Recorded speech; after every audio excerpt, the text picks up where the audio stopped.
నమస్తే, నేను మధు.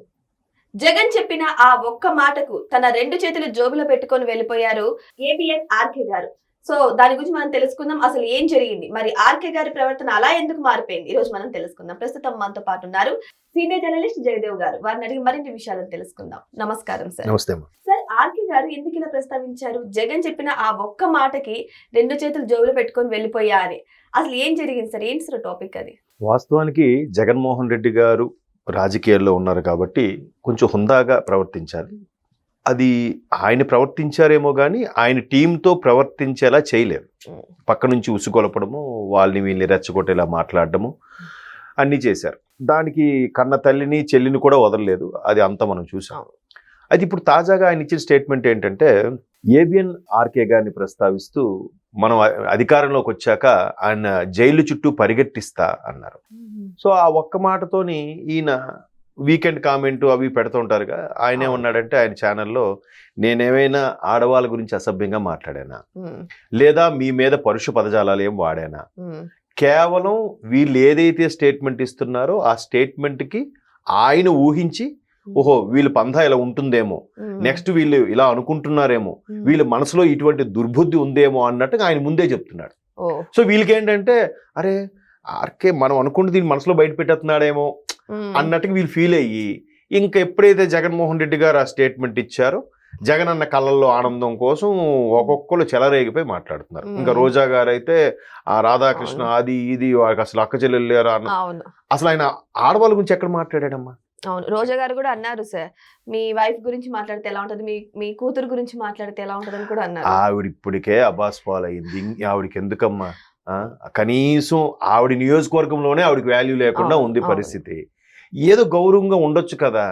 ఇప్పుడు ఏదో నెక్స్ట్ మంత్ ఏదో ఎలక్షన్స్ ఉన్నట్టు చెలరైపోతుంది ఆవిడ. ఇంకెక్కడ 3 ఏళ్ళు ఉంది. సరే, ఈ రాధాకృష్ణ గారు ఇవన్నీ చూసి జగన్మోహన్ రెడ్డి గారి వ్యవహారము తీరుతెన్ను చూసి ఆ ఒక్క మాటతో నేను పాకెట్లో చేతులు పెట్టుకుని, అంటే ఒక సందర్భంలో త్రివిక్రమ గారు సీతారామ శాస్త్రి గారి రచనకు సంబంధించి కృష్ణవంశీ గారి సినిమా ఏది సింధూరం సినిమాలో అర్ధ శతాబ్దపు అజ్ఞానాన్ని స్వతంత్రం అందామా అని ఆ పాట, అరే ఏం రాశారన్న అర్థం, ఏం రాశారన్న అద్భుతాన్ని పాకెట్లో చేతుకుని అలా నడుచుకుంటూ వెళ్ళిపోయానని చెప్పి అన్నారు. దాని తర్వాత సోషల్ మీడియా చాలా కామెడీగా ట్రోల్స్ చేశారు. ఇప్పుడు ఏబిఎన్ గారు కూడా దాన్ని ట్రోల్స్ చేశారు. దాన్ని ట్రోల్స్ చేస్తూ ఏమన్నారంటే, రాజశేఖర రెడ్డి గారు 2009లో మరణించిన తర్వాత పరామర్శకని ఈయనకో కామన్ ఫ్రెండ్, అంటే అప్పటికి ఆయన మీడియా అధినేత, ఈయన ఒక ముఖ్యమంత్రి తనయుడు, ఎంపీ, అప్పటికి కడప ఎంపీ. సరే పరామర్శిద్దామని ఒక కామన్ ఫ్రెండ్తో వెళ్ళారట. వెళ్తే జనరల్గా ధైర్యంగా ఉండండి, బాధపడద్దు ఏమో చెప్తాం కదా, జగన్మోహన్ రెడ్డి గారిని పరామర్శించారు. కొన్ని నీతి వాక్యాలు కామన్ గా చెప్తారు కదా, ధైర్యంగా ఉండండి, ఇలాంటివి జరుగుతుంటాయి, ఇప్పుడే మీరు తల్లికి చెల్లికి ధైర్యం చెప్పండి, ఏవో చెప్పారు. చెప్పిన తర్వాత ఆయన ఫస్ట్ ఈయన ముఖం చూసి అన్న మాట ఏంటంటే, మీరు ఆంధ్రజ్యోతి కదా, మీ పేపర్ అసలు నేను చూడను చదవను అన్నానంట.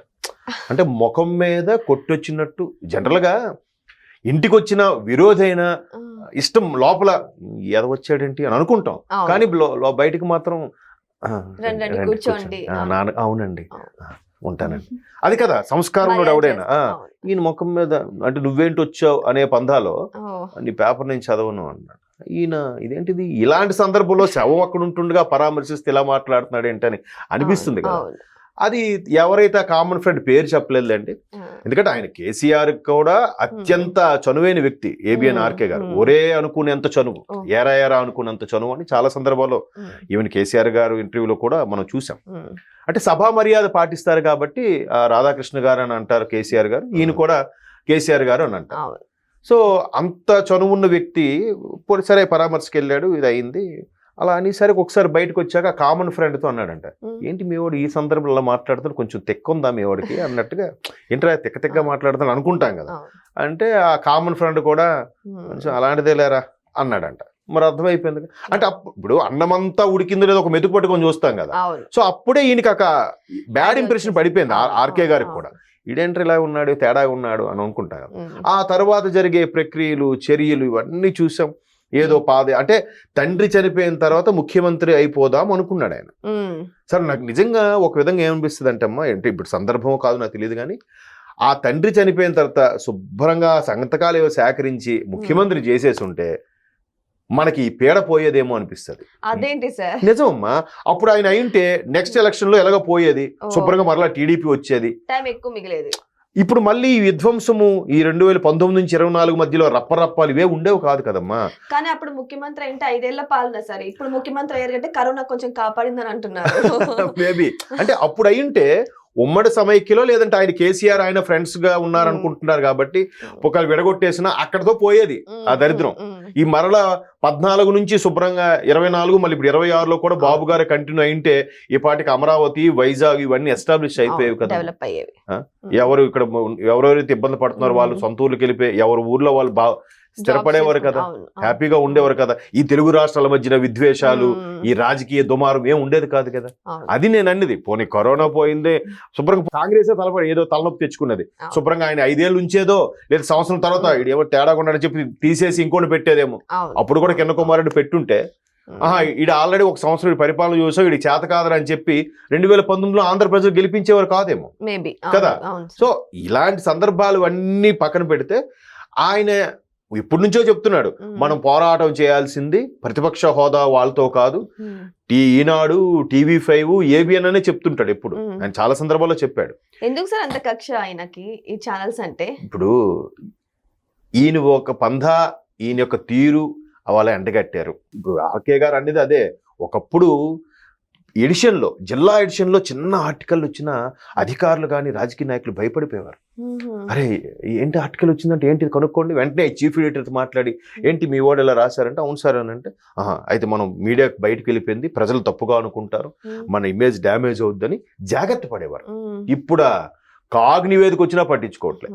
కంట్రోలర్ ఆడిట్ జనరల్ అనేది అత్యంత మొట్టికాయ పెట్టే వ్యవస్థ అది రాష్ట్ర ప్రభుత్వాలకి.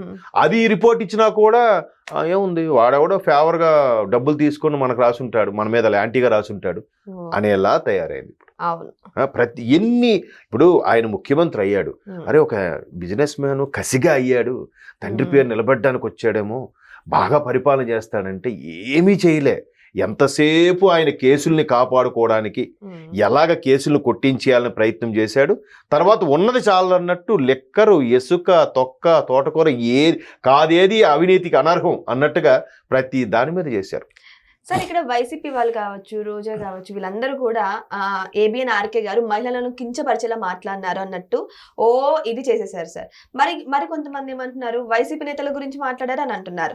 అసలు ఆర్కే గారు ఏం మాట్లాడారు సార్? వీళ్ళు ఎందుకు అంత ఫైర్ అవుతున్నారు? ఆర్కే గారు ఏమన్నాడంటే మీరు చేసే పద్ధతులు ఇలా ఉన్నాయి, అసలు మీరు మీ తల్లి చెల్లికి కూడా ప్రాధాన్యత ఇవ్వలేదు, మీకు మీ దృష్టిలో ఎవరైనా ఒకటేనా, ఆఖరికి మీకు ఎదురు తిరిగితే తల్లి చెల్లి కూడా అవమానకరంగా మాట్లాడతారా అని ప్రశ్నిస్తే తల్లి చెల్లి అన్నాడు అంటారు.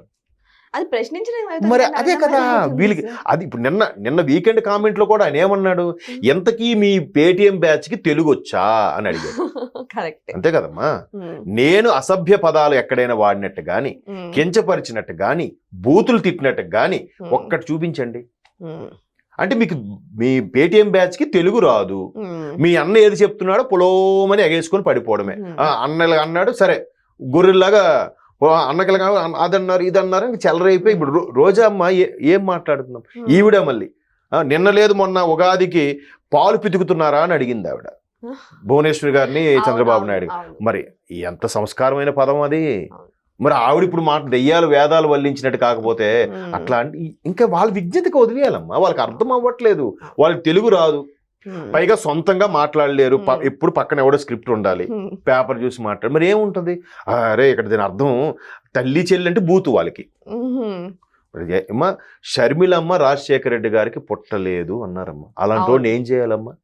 సొంత అన్న నుంచి వచ్చిన మాటలే కదా సార్ అలాంటివన్నీ కూడా అనిపించే. కనీసం ఆ వర్రా రవీంద్రుడు ఎవడో దుర్మార్గుడు అనాలో ఏమనాలో ఆయన ఏమనాలో తెలియదు కానీ అంటే ఇప్పుడు కనీసం ఒక్కరు ఖండించారమ్మా? అసలు లేదే.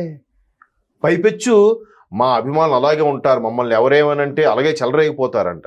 అంటే ఏం అభిమానం అది? సొంత చెల్లినన్న కూడా పర్వాలేదా సార్ అభిమానులు? అంతే. రాజకీయము నా సీటు భద్రం, నా కేసులు మెల్లగా కొట్టించుకోవాలి, లేదంటే 13 ఏళ్ళుగా బెయిల్ మీద ఉండడం ఏంటమ్మా, ఆ బెయిల్ మీదే ముఖ్యమంత్రి అయిపోవడం ఏంటమ్మా? మీరు అంటున్నారు కరోనా గిరోనా అని, మేబీ కరోనా తల్లి ఆ విధంగా కొంత కాపాడిందేమో.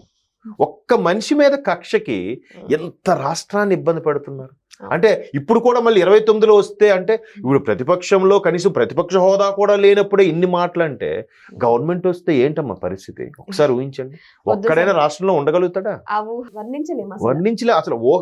రాదులేండి. ఇన్ కేస్ ఆఫ్ ఒకవేళ ఆంధ్ర ప్రజల దరిద్రం తారాస్థాయిలో ఉంటే, నెత్తి మీద శని తాండవిస్తే మేబీ 1%.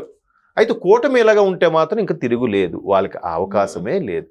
సో అవే ఆయన చెప్పాడు. ఇప్పుడు మనం కూడా ఆయన ఇచ్చిన స్టేట్మెంట్స్ కి పాకెట్లో చేతులు పెట్టుకొని వెళ్ళి నడుస్తున్న ఓ 10 కిలోమీటర్లు నడుచుకుంటూ వెళ్ళిపోయినా మనకు అర్థం అవుతుంది, ఎందుకంటే వాళ్ళకి తెలుగు రాదు. అది పరిస్థితి. సో ఏదేమైనా సరే ఆర్కే గారు చేసినటువంటి ఈ వ్యాఖ్యలు చూస్తుంటే మాత్రం ఇది నిజమే అనిపిస్తుంది. మరి ఏబిఎన్ ఆర్కే గారు అన్న మాటలకి మరి మీకేమనిపిస్తుంది? మరి అది నిజమే అనిపిస్తుందో కామెంట్ బాక్స్ లో కామెంట్ చేయండి. Thank you so much. Thank you sir.